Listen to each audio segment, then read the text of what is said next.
How to identify VRBO charges on your credit or debit card statement. Hi everyone, I'm here to assist you today. Without any delay, let's jump right in. First, open your bank or card statement.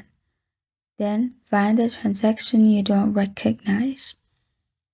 And also, make sure the payment may include rental amount and service fees. Check whether it's one charge or two separate charges.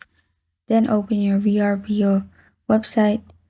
Here, click on My Trips at the top right corner of your screen. Then you will find all your trips. Select the reservation. Open payments to compare amounts. View the reservation receipts in the payment. Compare statement, date, amount to receipt totals. And if you still can't match it, you can use VRBO support options and contact them directly.